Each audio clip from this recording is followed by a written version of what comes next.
Información y para que puedas conocer acerca de todas las actividades y todas las entrevistas que vamos a tener, muy fácil y sencillo. Conéctate a través de Facebook Live, vas al buscador, pones Ecuador en directo, vas a la pestaña de videos y estarás en vivo en nuestra programación para que puedas realizar todas sus preguntas. Y también te invito para que sigas www.ecuadorendirecto.com y así podrás estar conectada e informada con nosotros. En ese momento vamos a hablar acerca de un tema importantísimo, como es la protección y el derecho a vivir en familias libres de violencia. Para ello vamos a estar tratando con nuestro invitado, el magíster Emilio Carrillo, quien es director del programa de Guayaquil, Aldeas Infantiles SOS Ecuador. ¿Cómo está? Bienvenido. Buenos días, es un gusto estar en el programa, estar acá y sobre todo hablar de un tema que es muy importante. Claro, por supuesto. Aldeas Infantiles SOS Ecuador viene trabajando años en la prevención de la violencia, en el derecho a la protección que tienen los niños, sobre todo porque son las familias quienes deberían de garantizar esos derechos y sobre todo también en el desarrollo de capacidades parentales de las familias para que puedan ejercer ese rol de mejor manera y a la vez asegurar la protección que niños, niñas, adolescentes requieren. Hay situaciones dolorosas que viven niños, niñas, adolescentes. Por ejemplo, cuando hablamos de violencia física, que al fin y al cabo termina siendo una vulneración a su protección y que muchas veces ocurre dentro del sistema familiar. 4 de cada 10 niños recibe algún tipo de maltrato físico. Por parte de sus padres. Físico. Y muchas veces 4 de cada 10 niños también que están dentro de un sistema de acogimiento, es decir, que perdieron el cuidado familiar, son por situaciones relacionadas con la negligencia y con el cuidado de los padres. Esas son situaciones que nos tienen que llevar a nosotros a reflexionar y a pensar de qué manera desarrollamos capacidades parentales en las familias. Entre los niños que están generalmente de 5 a 12 años, son quienes están más propensos a recibir maltrato físico. Es por eso necesario pensar en cómo el trabajo con la familia ayuda a romper estos ciclos y estos patrones que de generación a generación se van reproduciendo en la familia, claro, y generan la vulneración de derechos y la falta de protección. Y creemos que no existe mejor contexto que el de la familia para el cuidado de un niño. Alrededor de eso también hay otras estadísticas que nos pueden hacer pensar si eso es viable. Cuando vemos el abuso sexual, el 65% de casos de abuso sexual que tienen que ver con niños, niñas, adolescentes, ocurre con personas cercanas, es decir, de círculo familiar o a veces un adulto amigo cercano que tiene una relación de confianza con el niño, que tiene muchas veces el permiso de la familia para tener contacto. Y ahí es donde muchas veces tenemos que enfrentar todavía situaciones mucho más dolorosas, porque muchas de estas niñas también terminan a veces embarazadas siendo niñas, siendo adolescentes. El 13.000 niños aproximadamente no van a la escuela. ¿Por qué? Porque están haciendo quehaceres domésticos. Y son situaciones que ocurren alrededor de los contextos familiares. Pero creo que no se trata de culpabilizar a las familias, dado que muchas veces los adultos que viven estas situaciones vienen de contextos familiares históricos donde esto ha sido una normalidad, es decir, donde esto ha sido generalmente la forma en la que ellos vivieron, sus padres vivieron, cuidándolos de la manera que ahora ellos cuidan a sus hijos. Y un poco es romper todo ese ciclo, todos esos patrones, y generalmente estos cambios requieren una inversión distinta, no solo muchas veces centrado en el niño, sino también en la familia. Cuando un niño pierde el cuidado familiar, generalmente ingresa al sistema de acogimiento. Nosotros como aldeas infantiles, además de en comunidad trabajar en la prevención de la violencia en los contextos comunitarios, acompañar a las familias para el desarrollo de capacidades parentales, también recibimos a través del sistema judicial los casos de niños, niñas, adolescentes que muchas veces pierden el cuidado familiar y nosotros nos tenemos que encargar de su educación, de su alimentación, de su seguridad, de brindarles un lugar para vivir y generalmente acompañarlos en el desarrollo de sus habilidades por el tiempo que pasen con nosotros. Algunos logran regresar a su familia, otros se van en procesos de adopción, pero también la realidad... Qué doloroso. también la realidad es que muchos niños no regresan a sus familias y se tienen que quedar en el sistema de acogimiento hasta que cumplen 18 años. Y en la juventud tratar de salir de manera independiente y sostenerse por sí solo. Como aldeas infantiles sabemos que a los 18 años no siempre es viable que una persona pueda asumir toda esa responsabilidad. Entonces también trabajamos con los jóvenes para efectos de acompañarlos en lo que es su proyecto de vida, en lo que es que ellos puedan encontrar como jóvenes un espacio para la autonomía y los acompañamos mientras dure este proyecto de vida, esta proyección al futuro. Y es importantísimo conocer estos datos estadísticos porque realmente las personas por falta de conocimiento no saben que existe esta necesidad y sobre todo la autogestión porque tener a muchos niños requiere un gasto primordial, ¿no? ¿Existe algún tipo de forma en que un presupuesto que el gobierno les esté facilitando a ustedes o no?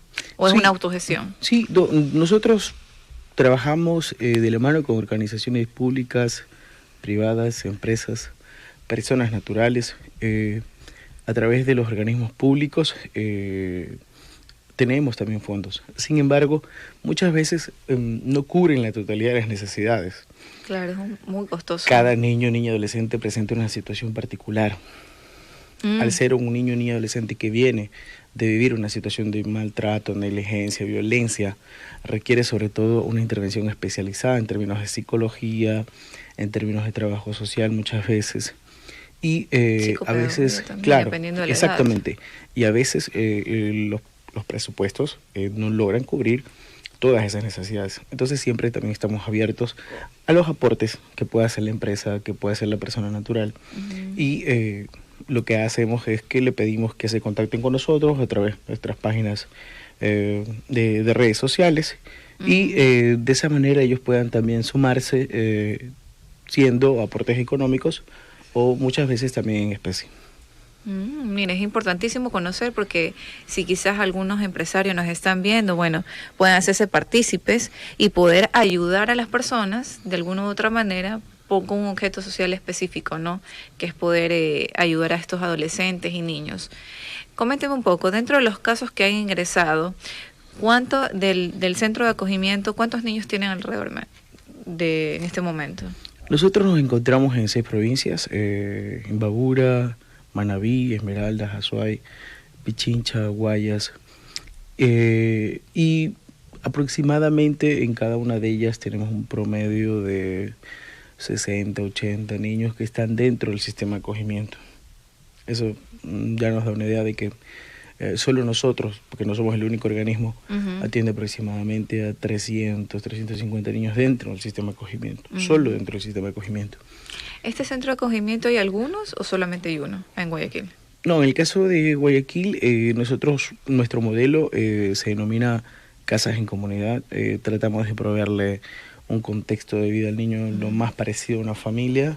Entonces lo que hacemos es que en una casa viven niños, niñas, adolescentes, que generalmente son hermanos, grupos de 4 o 5 hermanos, 3, y viven con personas que se encargan de cuidarlos, que son, nosotros las denominamos educadoras, son quienes se encargan de esa educación no formal, que está relacionada con la convivencia en familia, con el cuidado diario, y eso les permite a los niños tener una vida lo más parecido a un contexto de familia, ir a una escuela, recibir una atención médica, un centro de salud, porque creemos que también es necesario ir rompiendo la institucionalización por la forma en la que afecta esencialmente para el desarrollo. Y es ahí donde nace la necesidad de comprender que siempre la familia será el mejor contexto de desarrollo para un niño.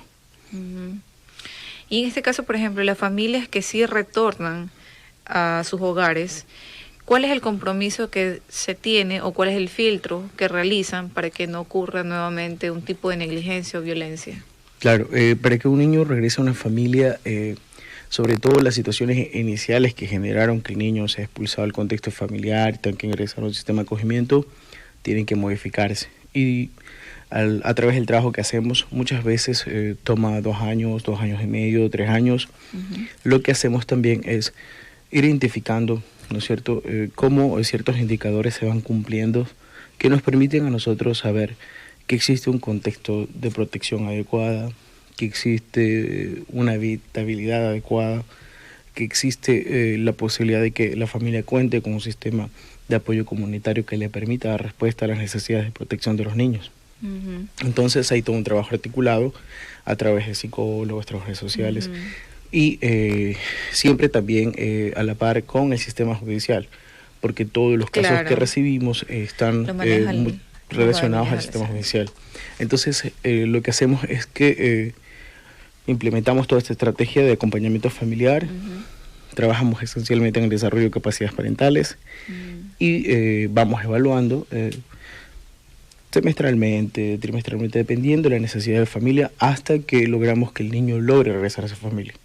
Pero, o sea, no es que regresa de una, sino que es paulatinamente viendo el compromiso por parte de los padres y a su vez también cómo regresa el niño. Por supuesto. También implica al interior del sistema de acogida desarrollar habilidades en el niño y sobre todo superar la situación traumática que pudo haber vivido. Te consulto algo, por ejemplo, en un tema que el niño tenga que ser separado de su hogar por temas de violación o abuso sexual. Este niño para nada regresa al hogar en caso de que, por ejemplo, sea el padrastro o el papá que haya abusado, pero la mamá, en uno de los casos, adopta el hecho de poderse separar y estar para poder retornar con su hijo o hija. ¿En esos casos sí regresa al hogar o simplemente no? Temas de abuso sexual no regresan. Alrededor de la pregunta que me haces hay muchos condicionantes. ¿A qué me refiero con esto? Cuando ocurre una situación de estas, en algunos casos, las madres de los niños están dispuestas a poner una denuncia en contra de su pareja o en contra del familiar que abusó. Y ahí tal vez es mucho más fácil pensar en que en un tiempo determinado esos niños pueden regresar con su madre porque denuncia la situación y comprende la situación que el niño vive. Pero también hay casos donde las madres no les creen a sus hijos o hijas y protegen a los abusadores. En esos casos nosotros tenemos que denunciar y presentamos todas las denuncias que sean necesarias.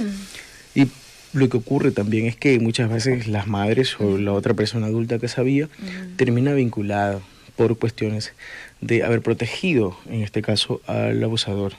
¿No? Entonces, claro, ahí los niños se quedan sin la posibilidad de poder regresar mucho más fácil con sus padres.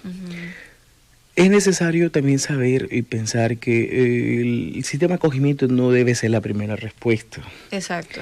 Previo a eso es necesario hacer una identificación de familiares de acuerdo a lo que establece la ley, que es familia ampliada y actualmente nuevos procesos que tienen que ver con acogimiento familiar. Entonces, lo ideal es buscar una familia ampliada, un tío, otra persona adulta de la familia, la abuelita, una abuelita que pueda cuidar a los niños.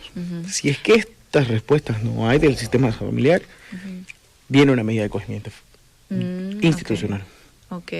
Sí, es importante conocer porque hay muchos casos, porque a veces las personas cuando se habla de violencia inmediatamente creen que es tema de abuso sexual, pero también es tema de violencia a nivel físico, a nivel emocional, también el maltrato de violencia intrafamiliar como tal. O sea, hay muchas aristas que se hablan en temas de violencia como tal. Claro, hay una precisión respecto a las formas en las que los derechos de los niños se vulneran y vulneran su desarrollo esencialmente. Y es importante tener claro el tema de la violencia física, la violencia psicológica, la negligencia en el cuidado, a su vez el abuso sexual y lo que es una violación también. O sea, las sanciones también son distintas muchas veces.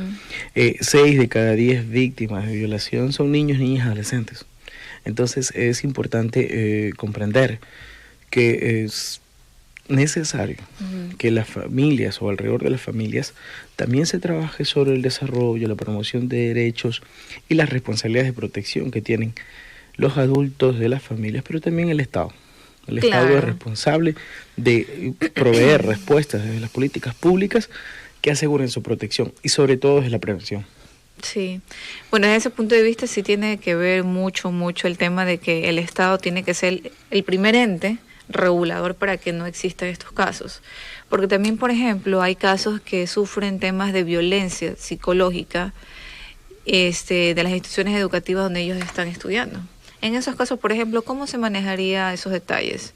¿No han tenido un caso en particular que hayan conocido de cerca sobre estas situaciones?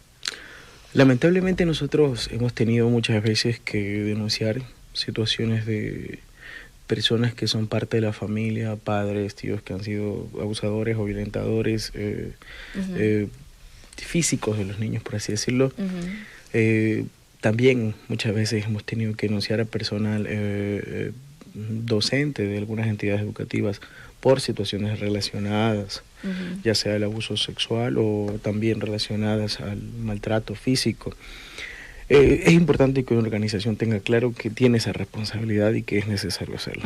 Pero si nosotros vemos las estadísticas de años atrás de lo que ha ocurrido en el sistema educativo, es muy complejo porque el número de denuncias que existen alrededor de abuso sexual, de violencia sexual, son muy elevadas. Sí. Por otro lado, Es un tema alarmante ahorita. el tema que también culturalmente desde la escuela se venía manejando, el maltrato físico como un mecanismo de disciplina. Y en algunos lugares todavía es necesario ir rompiendo eso, sobre todo porque también ha habido situaciones donde al venir promoviendo esta cultura, muchas veces las estrategias que requiere el docente o la educación debe diversificarse y es difícil a veces tener una respuesta, porque es romper también un ciclo que ocurría dentro del sistema educativo.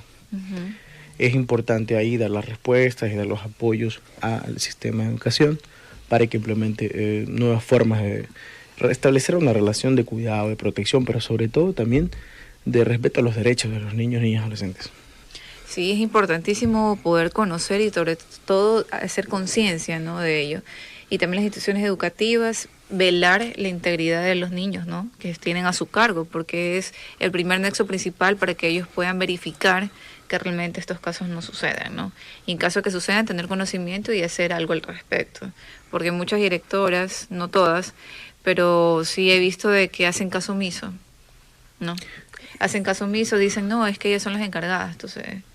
y los distritos de educación son muy lentos los trámites y las denuncias como tal. Desde mi punto de vista de apreciación, por ejemplo, yo ingresé una denuncia a inicios de este año, recién ayer me llegó la notificación. Claro. Imagínate, o sea, esperaron casi que termine el año para recién notificarme, para recién coger la versión. La celeridad que requieren los casos de niños, niñas, adolescentes que han sido víctimas de cualquier tipo de derechos, es decir, relacionado con una violencia, relacionado con un abuso sexual, también tiene dificultades. Es decir, los procesos son muy lentos y muchas veces los niños o las niñas tienen que estar sujetos a seguir alrededor de las personas que las abusaron, por la lentitud que hay en ese proceso.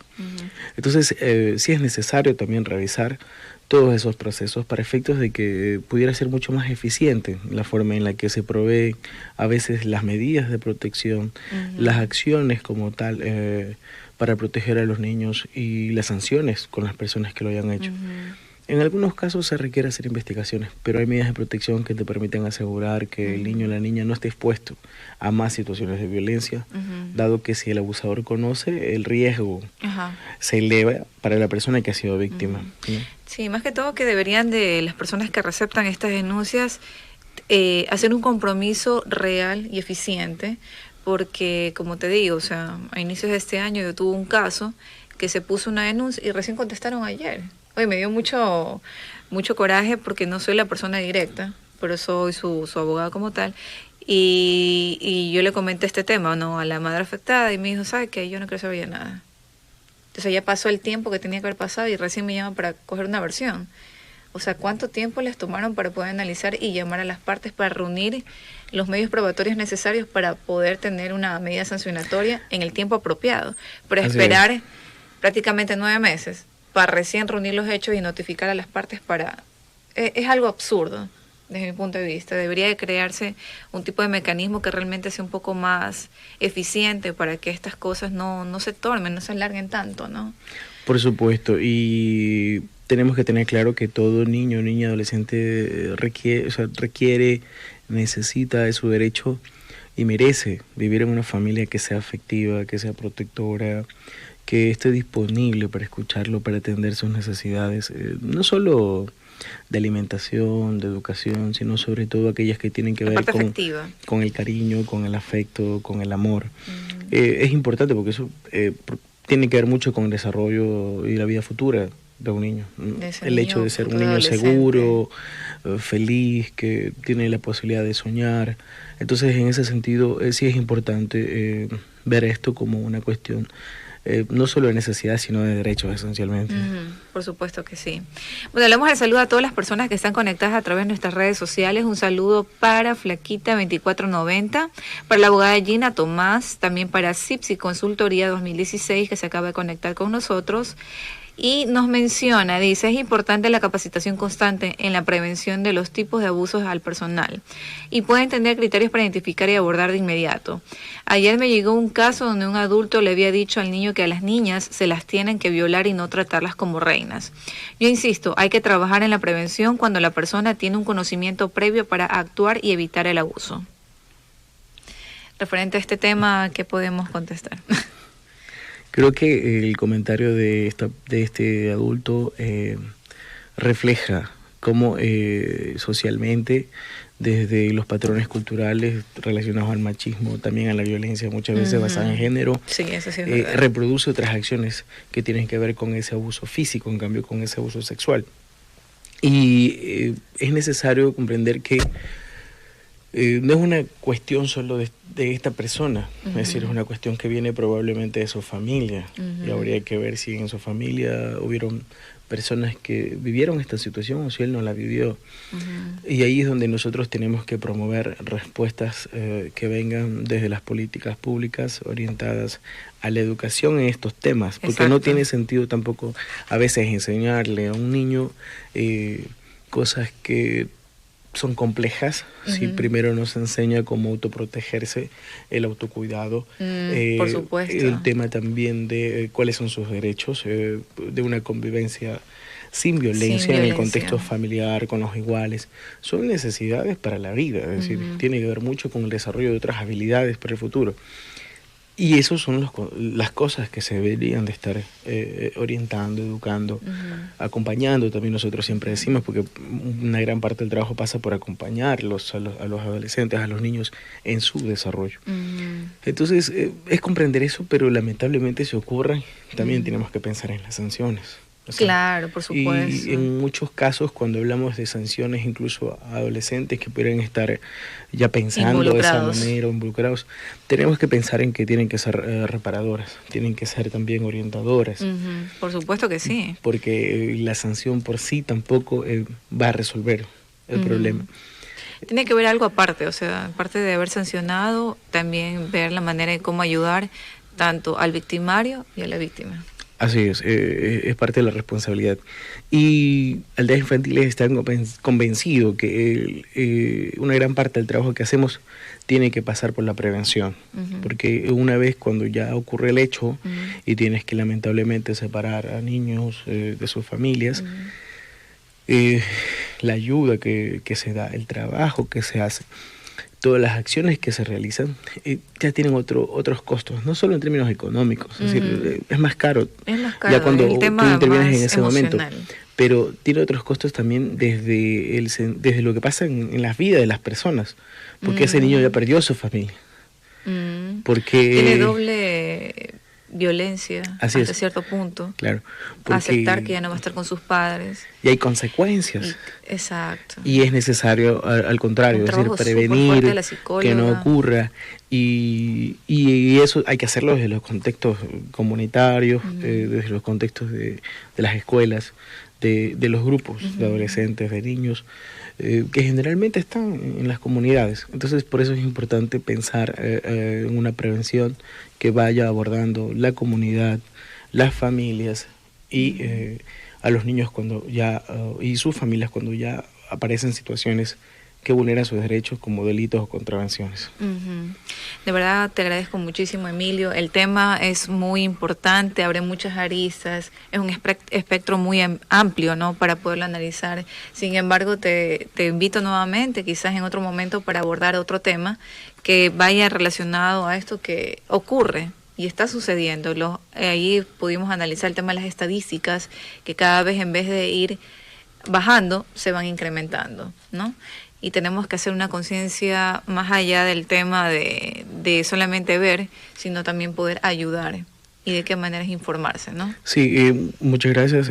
Como tú has dicho, creo que hemos hablado desde una pincelada bastante amplia, sobre todo tratando de comprender la situación, pero hay muchos temas más. O sea, claro. el hecho solo de profundizar cómo psicológicamente le afecta a una víctima vivir situaciones de violencia o vivir situaciones de abuso sexual, es decir, es muy amplio, es muy complejo.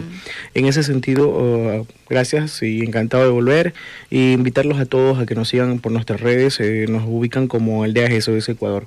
Encantados de estar acá y muchísimas gracias. Sobre todo felicito su gestión y su labor, porque siempre veo que ustedes realizan promociones, spots publicitarios, explicando con estadísticas precisas, que yo he visto publicidad en redes sociales, que informan acerca de lo que realmente está sucediendo. Así que la información está.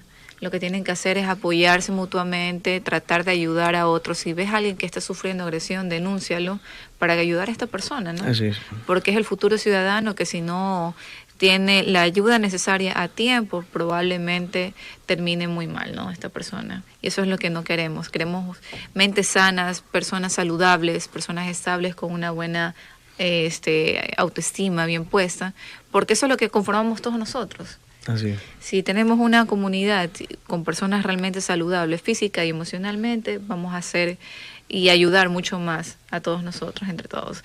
Gracias nuevamente, Emilio, y vamos a un brevísimo corte comercial y regresamos con mucha más información.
Amanece con nosotros es el programa que se transmite de lunes a viernes de 9 a 10 de la mañana y su conductora es Berenice Valdés. Varios temas importantes para la familia ecuatoriana son tratados en este tema. Amanece con nosotros.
regresando a este brevísimo corte comercial, por supuesto, con las mejores recomendaciones, y para ello te quiero recomendar Carol Makeup, que te hace un maquillaje espectacular. No necesitas realmente ir a su lugar porque ella puede ir visitarte a tu domicilio, y si tienes un evento social, si tienes alguna reunión familiar, bueno, ella te hace cualquier tipo de maquillaje y te lo hace con las mejores opciones, con los mejores productos, así que tienes que visitarla y seguirla en sus cuentas y redes sociales, así que ya la puedes tener ahí la claqueta de información para que la puedas llamar y conocer acerca también de sus promociones. También te quiero recomendar Glamour Spa, que está ubicado en Chile 303 y Luque, frente a De Prati, porque ella tiene promociones espectaculares y sobre todo que te hace ver bien y sentirte bien, que es lo que más te interesa a ti, mamita. Si me estás viendo, tienes que ir a Glamour Spa para que te hagas todos los tratamientos corporales y faciales, porque ella te va a tener una atención especializada y sobre todo te va a hacer sentir muy bien. En ese momento vamos a hablar de un tema importantísimo que quizás muchas personas no saben qué significa: el síndrome de alienación parental. Comúnmente esto lo vemos mucho más en los padres que estamos divorciados y que usualmente los hijos tienen que ir un fin de semana a la casa de sus padres, pero que resulta que muchas veces no manejan bien este tema y de alguna u otra manera eso va a afectar emocionalmente los comentarios que realice en contra de su antigua pareja a sus hijos. Para esto vamos a estarlo tratando con nuestra especialista, la psicóloga Daimari Campo, de la Clínica Psicología Integral, quien está con nosotros. Bienvenida. ¿Cómo estás, Daimari? Muchas gracias, gracias por la invitación. Coméntanos un poquito este tema para que las personas conozcan. ¿Qué es el síndrome parental de alienación parental? Este síndrome de alienación parental es un término que salió en el año 85 por un psiquiatra de apellido Garner. Él lo mencionaba en un artículo cuando él veía conflictos importantes en parejas que estaban en divorcios altamente difíciles y estaban con muchos problemas, y él empezó a documentar todos los traumas. Este síndrome viene siendo un estado mental que ocurre en los niños cuando uno de sus progenitores le habla mal del otro progenitor y aparece un miedo injustificado, o aparece un rechazo, una oposición o una rebeldía injustificada hacia el progenitor. Porque la mamá le habla muy mal del papá, o viceversa. El papá le habla muy mal de la mamá. O ambos. Eso es lo peor. Sí. Porque también. La mamá le habla mal del papá y el papá le habla mal de la mamá, y ese niño pobrecito afectado emocionalmente terrible, porque dice, mis padres son estos. Sí, porque lo alinean o lo ponen como a sus filas, a las filas de la mamá o a las filas del papá. En este caso, este síndrome pasa a uno de los dos progenitores. Entonces, el niño, imagínese el trauma psicológico, porque los niños aman a sus dos padres. Claro, por supuesto. Los aman a los dos. Por muchos problemas que tengan los papás como pareja, el niño ama a su mamá y ama a su papá. Sin embargo, tiene que decidirse por uno de los dos porque están en un juicio, porque hay una disputa legal, porque hay conflictos. No, qué problemático para esa criatura, porque el niño tiene sentimientos tan nobles que no conoce esos temas que los adultos, exacto, ya cuando crecemos y tenemos que vivir ciertas situaciones, pero ellos no tienen que pasar por ese proceso. O sea, realmente es un tema netamente de los adultos, más no de los niños. Yo conocí este síndrome hace algunos años cuando me dieron el testimonio. Estoy hablando de unos años atrás. Había una pareja, por ejemplo, que él era pudiente, la señora por X o por Y se enamoró del chofer de la familia y se fue, pero tenía una niña. Entonces este papá hizo este síndrome de alienación parental de tu mamá es esto, tu mamá es lo otro, y cuando resulta ser que cuando la mamá iba a visitar a esta niña, la niña temblaba, entonces tenía que sentarse la sobrina encima de esta señora y encima la niña de la sobrina, ¿sí me explico? Para que la niña poderla tener un ratito encima, porque era un miedo injustificado, podía tener temblores, llantos, y realmente su mamá no le había hecho nada a ella. Esto es un síndrome de alienación parental, pero se dan un poco más sutilmente en la actualidad. Claro, ya no se ve tan... No se ve tan fuerte. Es que también los niños de hoy en día nacen con una personalidad ya adquirida. Bueno, todavía no podemos hablar de personalidad adquirida en la niñez. Pero en el sentido, por ejemplo, si analizo, por ejemplo, de mi época, eran mucho más ingenuos. Claro. Porque eran mucho más saludables, no había tantas situaciones que tú les exponías a los niños. Actualmente el niño de hoy en día tiene la tablet, tiene el televisor, tiene el de los videojuegos, y ya crean como que ciertos caracteres que ya conocen, Sí. Que Y antes que nosotros la no sociedad conocíamos. también ha cambiado. Y la sociedad obviamente también ha cambiado. Pero sigue ¿no? sucediendo, ¿sabes? Sigue sucediendo cuando es esa mamá que le dice, tu papá nos abandonó. Tu papá no Uy, nos no, es quiere. terrible esa Tu situación. papá es un desgraciado. Tu papá abusó de ti. Porque se ha dado también en este síndrome. Yo conocí, por ejemplo, un caso donde la mamá le decía a la hija que el papá había abusado de ella. Pero sin embargo, no pasó. se había ido a la corte, se había ido a todas las situaciones y no había una evidencia que lo justificara. Entonces, Simplemente ella quería hablar mal del papá. simplemente que no solo hablar mal, es alejar a esa persona de la vida del hijo. Eso es importante Es saberlo. importante, claro. Alejar. Y en esos casos, por ejemplo, que no tuvo justificación alguna, porque no hay un medio probatorio específico, ¿cómo terminó ese caso? Unas consecuencias psicológicas desastrosas, una niña ingresada a un hospital psiquiátrico y Uy, con no, muchos terrible. traumas y muchos conflictos internos, no solo hacia el papá, también hacia la mamá. Claro, porque si en uno de los casos la mamá conocía por qué mi mamá me permitió que sucediera Claro, esta y situación, todo el ¿no? resentimiento que queda por haberle alejado de su papá. Ah, esa es otra situación, ¿no? Ujú. Bueno, y hablando más allá del tema del síndrome de alienación parental, en este caso, ¿cómo se maneja estos temas específicos? Porque es un tema que tiene que hacerse en conjunto, ¿no? Claro, es un tema que está muchas veces relacionado con tu profesión, con el derecho. Los abogados que trabajan mucho divorcios están Sí, bastante empapados en el tema.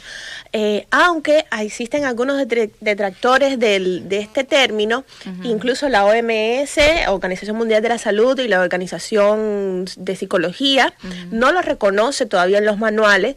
Sin embargo, sí existen ciertas personas que sí están a favor, como los abogados, algunos papás que han sufrido de este síndrome y algunos médicos que sí están a favor del síndrome de alienación parental, que sea reconocido por los manuales y que sea evidenciado. Claro, creo que falta muchísimo por hablar. No es un tema que se ve todos los días, pero falta muchísimo investigar y ponerlo a la luz. Y hoy lo estamos también poniendo a la luz en este Claro, programa. sí, más que todo para que las personas conozcan la afectación directa que tendrían este tipo de comentarios. Porque puede ser realmente que el papá sea un desamorado, que no lo vaya a ver, que sea un inmaduro, que sea un irresponsable, todas las cosas que usualmente muchas personas conozcan la realidad social que se vive, porque lamentablemente tenemos un índice muy elevado de divorcio y cada vez más en aumento. Sin embargo, esas situaciones tienen que ser manejadas entre los adultos, más no entre los niños. Claro, existe otra cara de la moneda que es los papás, cuando los papás realmente sí se divorcian de los hijos. Y Uy, ese es un tema peor todavía, ese sería otro tema. Pero lo que tenemos que ver es que pueden existir altos índices de divorcio, eso no hay problema. El problema es que no podemos divorciarnos de nuestros hijos. Se divorcian las parejas, pero no nos divorciamos de nuestros hijos. Nuestros hijos tenemos que verlos igual o más que antes. Claro, porque igual ya no van a tener como que ese vínculo directo diario para conocer y saber cuáles son las necesidades de su hijo, o para saber, ¿sabes qué? Me pasó esto en la escuela, y para poderle comentar, ¿no? Entonces, de alguna u otra manera, tener ese vínculo directo con sus hijos, porque efectivamente se divorcian las parejas, más no los hijos. Los hijos siempre serán hijos, hasta el día que uno se muera como padre. Así, muchas veces la pareja queda resentida y empieza a cometer el error de criticar a la mamá o de criticar al papá, entonces ponen al hijo en el medio, como que el hijo va a resolver todos los asuntos. Y eso no tiene que Pero existir. no, el hijo es fruto de un amor, pero no puede ser el vínculo de la pareja. El vínculo de la pareja tiene que ser directo. Exacto. Eso no Directamente. entienden a veces las personas adultas, Ajá. ¿no? Entonces, si usted tiene algo que decirle a su expareja, dígaselo a su expareja, pero no a su hijo, para que su hijo se lo diga a O él. peor, escribirlo en redes sociales. Bueno, ya ese es Porque otro. yo he visto unas cosas terribles, créeme que quizás si legalmente hablándolo, uno puede comenzar a tomar una acción legal en contra de esa persona, y eso son sanciones, inclusive prisión preventiva. Pero uno, ¿por qué a veces no lo hace? Porque son padres, y como padres no quieres que de alguna u otra manera el día de mañana su hijo se entere, uy, no, sabes que mi mamá lo metió preso a mi papá por esto, O lo el otro. litigio, el problema. Porque es un tema en que mismo da cabida a que ocurra esas situaciones, ¿no? Y qué feo y doloroso para el hijo que tenga que conocer esa situación, quizás no de niño, pero sí de grande, porque los hijos crecen y van a conocer la situación, quieran o no. Mira, un divorcio es muy doloroso. Un divorcio es muy doloroso, es muy traumático. A veces se pasan meses, incluso otras personas hasta años para poderlo superar, para poder dejar las cosas en regla, pero lo importante es que pensar, es mejor un buen divorcio o un mal matrimonio. Exacto. Y hacerlo de la Por manera supuesto. más tranquila posible para que los hijos no sufran, porque en definitiva, si no hay hijos por medio, bueno, qué felicidad, mucho más fácil, Más fácil. en el sentido de que no hay vínculo, ¿no? Claro. Pero si hay hijos, hay que pensar, a veces no tanto en uno, sino en los hijos, qué repercusión psicológica puede quedar esto a futuro. Claro, yo por ejemplo a mis clientes yo sí les digo, ¿sabes qué? Si te vas a divorciar, perfecto, divórciate, pero nunca te pelees con ella.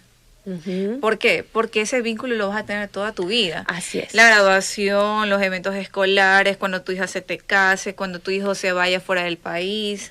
O sea, ese vínculo va a estar de por vida. Yo les digo también a mis pacientes, a partir del divorcio tiene que existir una relación de respeto con el papá de tu hija o con la mamá de tu hijo para toda la vida. Una relación de respeto. Claro, porque a veces optas también por el tema de crear una relación de amistad, ¿ya? Por esa amistad, si no va unida al respeto, no queda en nada. Porque por mucha amistad que uno tenga, tiene que existir el respeto, tiene que existir la admiración y tratar de solucionar esos temas para que efectivamente el hijo no conozca esos detalles y también para que el hijo inclusive, porque yo lo que siempre digo, yo no solamente estoy criando a un hijo, yo estoy criando a un futuro esposo y a un futuro padre. Entonces, después de un divorcio no siempre puede quedar una amistad. Son muy pocos los casos en que queda una amistad. Sí, realmente he visto muy pocos casos. No queda una amistad, pero siempre digo que sí puede quedar una relación de respeto como padre o madre de mis hijos. Claro. Bueno, dígame cuáles son esos casos, porque yo no he visto. Son pero muy pocos, pero lo puede haber. En todo caso, qué bueno que existe ese porcentaje, porque esos niños van a crecer con una autoestima bien fuerte y con una personalidad bien adquirida. Exacto. Que eso es lo que requieren todos los niños, ¿no? Porque la edad en los niños que adquieren esa personalidad, ¿de qué edad hasta qué edad? Hasta los 20 años. Hasta los 20 años se está formando su personalidad. Es decir, a los 20 años ya se concluye, o se supone que se debe concluir. Hay personas de 30 que no la terminan de concluir, pero bueno. Yo conozco así algunos. Pero ese es otro tema. Se supone que a los 20 años ya debe estar una concepción del mundo, la concepción de la vida, de la muerte, de la amistad, de lo que es el amor. Entonces, es importantísimo. A lo largo de los 5 primeros años en la vida de un niño, muy importantes para lo que es los hábitos y las disciplinas y dar las primeras bases de su personalidad. Pero no se termina de completar hasta los 20 años. Ahora, coméntame un tema importante de lo que ya habíamos manifestado. ¿Qué pasa cuando los padres se divorcian de los hijos? En este caso sea el papá o la mamá, porque aquí en Ecuador la custodia total siempre tiene la mamá. Entonces usualmente el que se desaparece es el papá. No en todos los casos, porque sí existen casos también que se quedan con la custodia directamente el padre y la madre es que desaparece.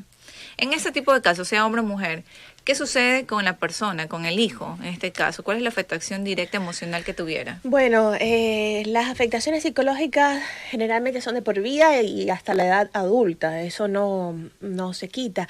Es el sentimiento de que mi mamá me abandonó, que mi papá me abandonó, baja autoestima, dificultades en la identidad. Son personas que no saben exactamente quiénes son o qué quieren o qué pueden hacer. Dificultades en el vínculo, porque después el papá puede venir en la adultez a querer establecer un vínculo, pero ya no lo hay. Entonces existe esa dificultad para dar un abrazo, para dar un beso, para llamar, porque no existió nunca ese vínculo con el progenitor.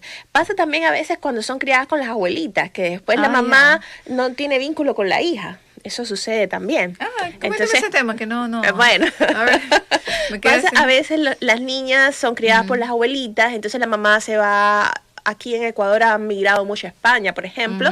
Entonces, después cuando la mamá regresa y quiere tener un vínculo con la hija, no lo logra tener o no logra. Claro, porque la figura de la mamá es la abuelita. Es la abuelita. Entonces, esto pasa también cuando se desaparece un padre y después quiere regresar. Entonces, ¿qué vínculo hubo? Si nunca hubo afecto, nunca hubo o quiere que lo va a visitar después casi de 10 meses y quiere que el niño lo reciba con los brazos abiertos. Es imposible, imposible, porque tiene que ser.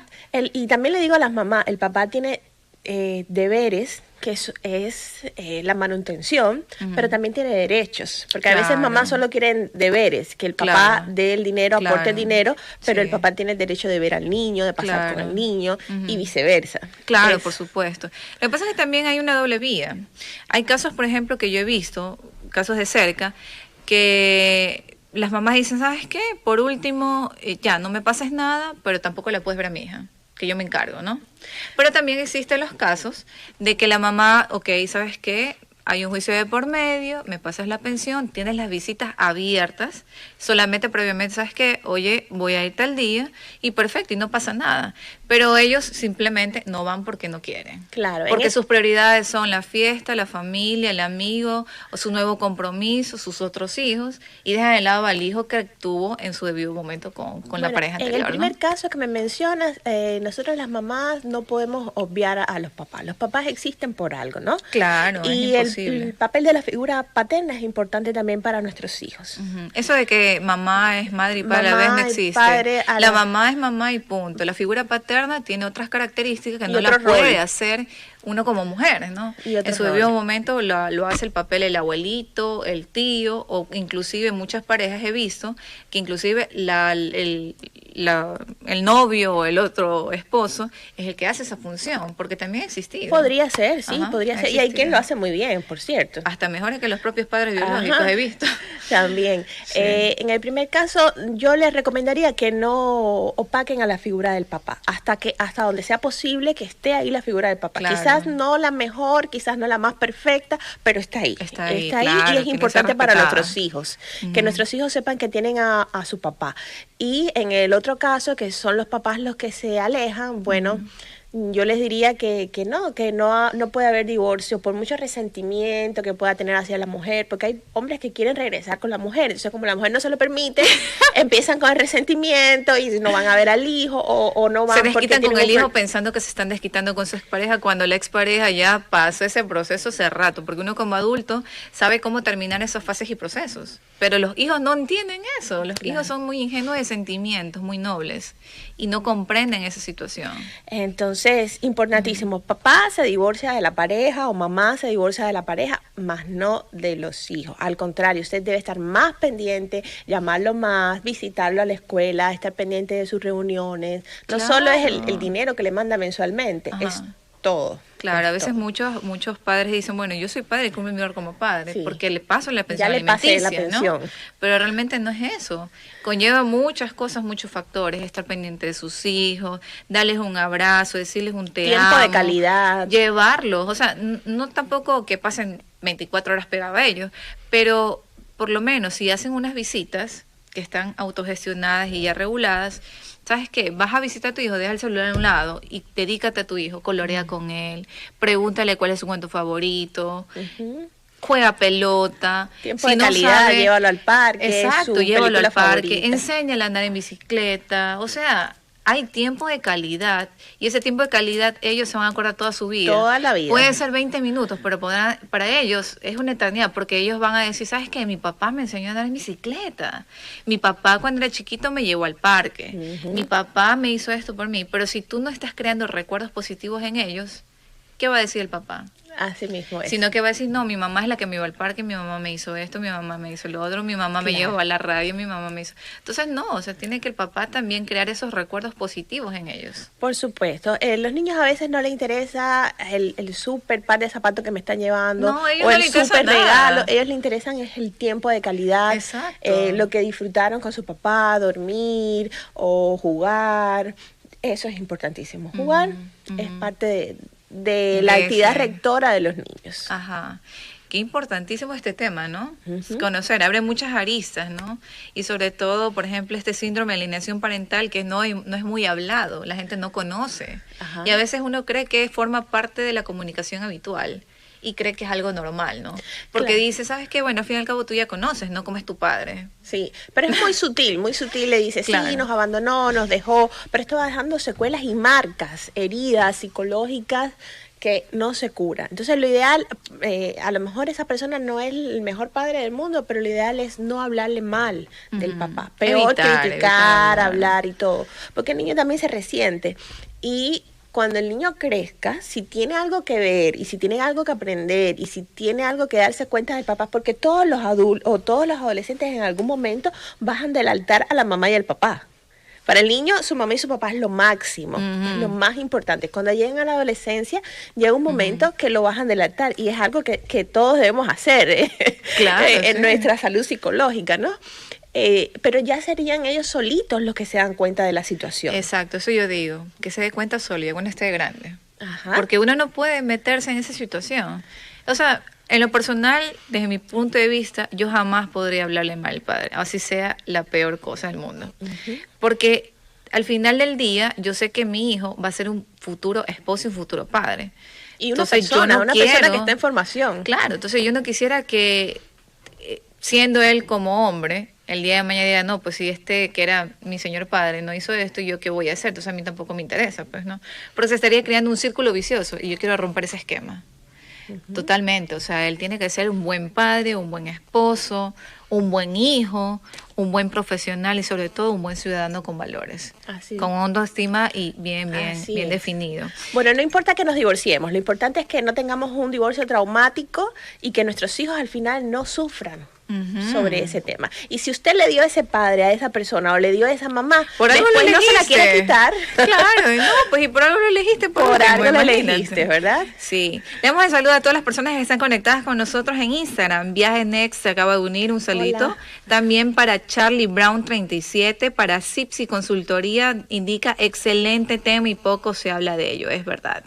Así que si quieres realizar tus preguntas en vivo, lo puedes realizar también por Facebook Live, muy fácil y sencillo. Vas al buscador, pones Ecuador en directo, en ese momento vas a la pestaña de videos y verás nuestra programación en vivo para que puedas realizar todas tus preguntas en este momento, ya que estamos hablando con nuestra especialista invitada, la psicóloga Daimari Campo, para que puedas abordar este y muchos temas, porque este tema del síndrome de alienación parental es demasiado interesante. Coméntanos un poquito más acerca de este tema. A nivel de índices generales en nuestro país, ¿qué porcentaje existe? ¿Cómo se lo está manejando? ¿Cómo se los ayuda? No sabría decir en Ecuador cómo está este porcentaje en los juicios o en las audiencias. Serían los lugares donde más se ve esto.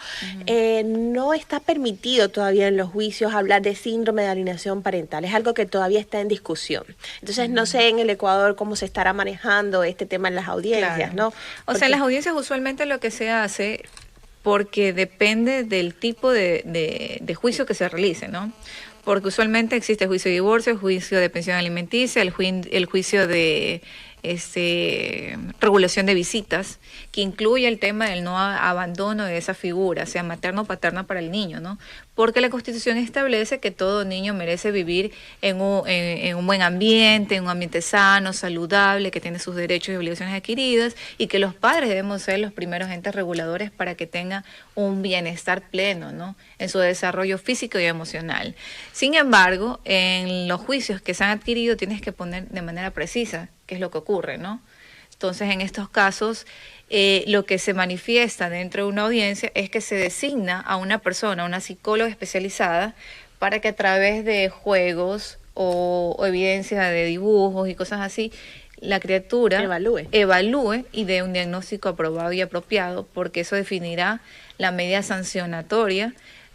En unos casos pierden la custodia de ciertos padres por abandono a sus hijos, porque también el Código Civil establece que cuando tú no llevas, inclusive se lo puedes solicitar, 6 meses ininterrumpido, que el padre no pregunte, no vea, no se presencie, no evidencie algún tipo de vínculo con su hijo, esa preocupación, la madre puede solicitar la custodia total y permanente de su hijo.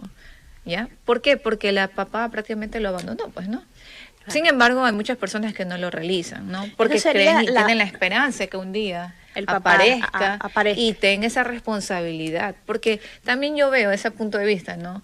En algún momento, porque puede ser que sea inmaduro, puede ser que sea responsable, no sé qué tengan en la cabeza, porque cada persona es un mundo distinto, ¿no? Claro. Sin embargo, la mujer tiene el derecho y los hijos tienen el derecho de un juicio para que tengan su pensión alimenticia, porque Claro. es importante que los niños también tengan los recursos para poder Claro, desarrollar plenamente su importantísimo, vida. importantísimo. Pero en el otro caso, que es cuando las mamás alinean a los papás, generalmente son muy conflictivos, y poder descubrir todo ese entramado psicológico que Hay que hay un existe. tema de revictimización.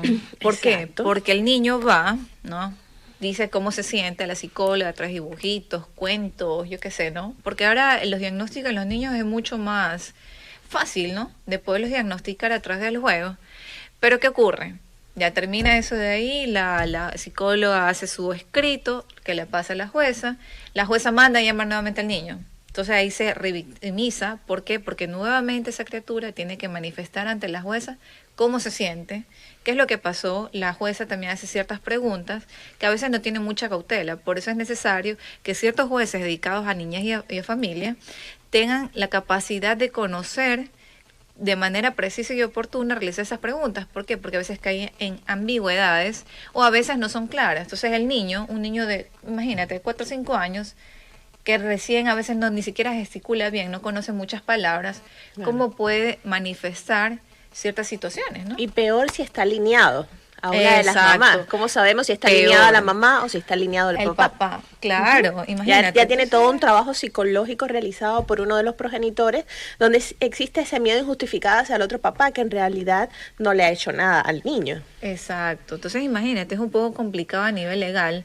poder establecer esta situación, porque la Constitución inclusive manifiesta de que el niño tiene que estar en una condición óptima, ¿no?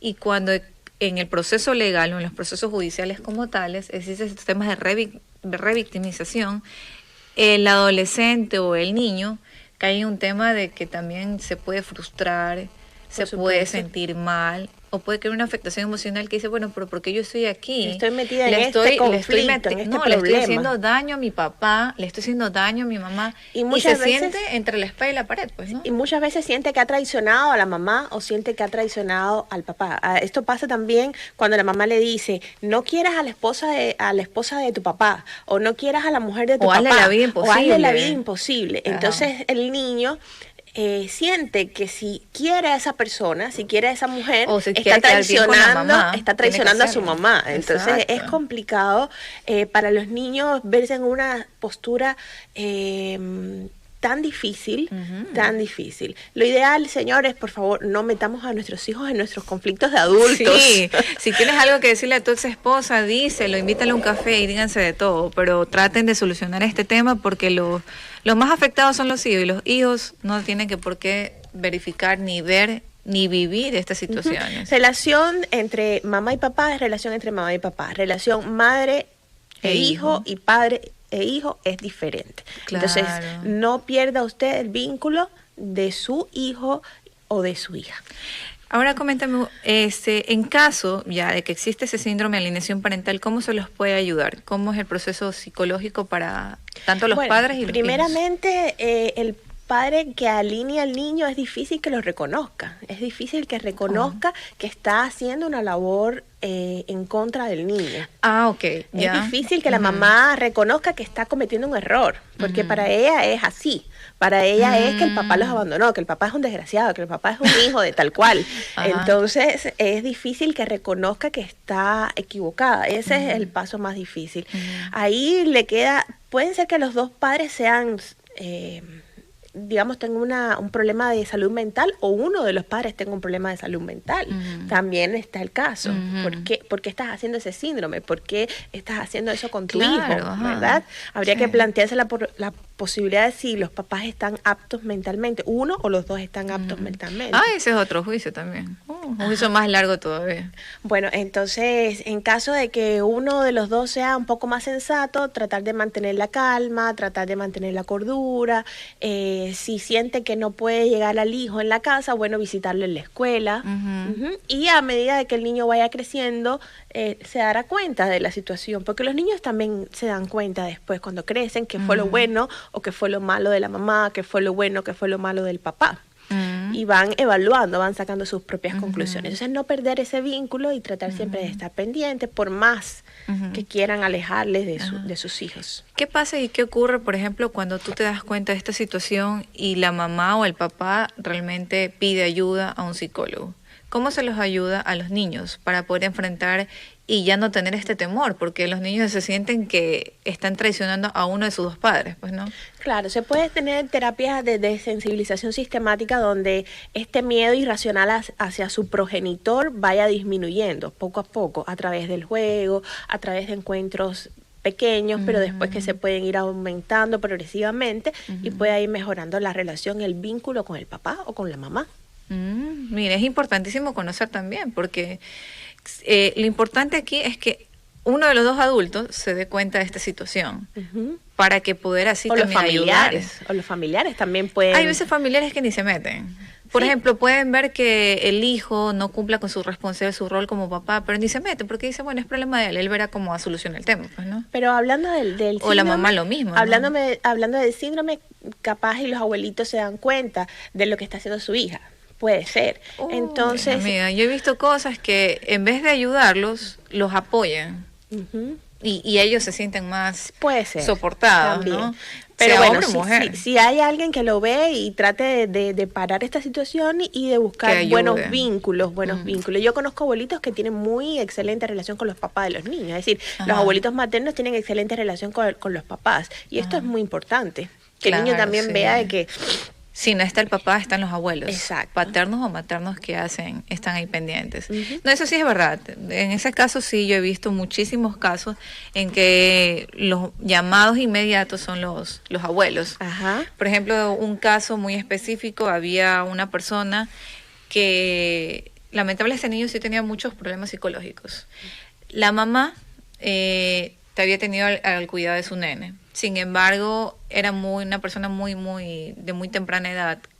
Lo voy a poner así, pienso de esa manera, porque creo que cuando tú ya eres mamá se te activa el chip, ¿no? De mamá, y lo que más quieres es cuidar a tu hijo. Sin embargo, en este caso específico, el papá no estaba. La mamá optó por dejarle al hijo a la abuelita, y la abuelita, o sea, prácticamente los abuelos son los que están al cuidado de este menor. O sea, esta criatura no tiene ni a su papá ni a su mamá. Ahora, la afectación para esa criatura es doble. Es doble. ¿Por qué? Porque cuando ella fue a la escuelita comenzó a pegar a los amigos, comenzó a ser una persona un poco agresiva, un poco violenta, no tenía identidad como tal, no podía hacer un árbol genealógico porque para él solamente eran los abuelos. Y tenía prácticamente como que dos familias, porque también el niño vivía de lunes a viernes en una casa. Uy, Dios. Y sábado y domingo en otra casa. Sí. ¿Dónde está la estabilidad? Imagínate el tema psicológico para esta criatura. Y estamos hablando de criaturita de 3 añitos. Y en una casa tiene que tener estándares y una forma de ser, y en otra casa otras normas y otra forma de ser. Imagínate. Y eso trae problemas después a la hora de adaptarse a la sociedad como adulto, ¿no? No sabes adaptarte a estas situaciones o buscas adaptarte demasiado y ser muy camaleónico, no hay una identidad establecida. Sí, oye, el tema realmente me ha interesado muchísimo, pero ya van a ser las 10 de la mañana y ya tengo que terminar el programa. Sin embargo, podemos hablar acerca de otros temas muy interesantes. Todo gusto. Muchas y gracias. Te felicito mucho, Daimari, porque veo que estás muy en temas de todos los medios sociales, así que ahí veo muchos temas tuyos. Y también para que las personas se sumen, puedes seguirte a tus redes sociales. Ahí George tiene la claqueta de información y en caso que quieras también y requieras una consulta, puedes acercarte con previa cita, ¿verdad? Sí, previa cita. Ahí le damos el saludo para todas las personas que también se siguen conectando a nuestra programación, como es el abogado Carlos Conrado, niñez también, invítame de espectador. Algún momento te voy a invitar también, Carlos Conrado. Bueno, ahí le damos el saludito a todas las personas, esperando que nuevamente se conecten con nosotros, porque la semana que viene tenemos programón con muchos temas muy interesantes. Para ello tienes que estar conectado de lunes a viernes conmigo a las 9 de la mañana. Pasen bien, excelente fin de semana. Gracias.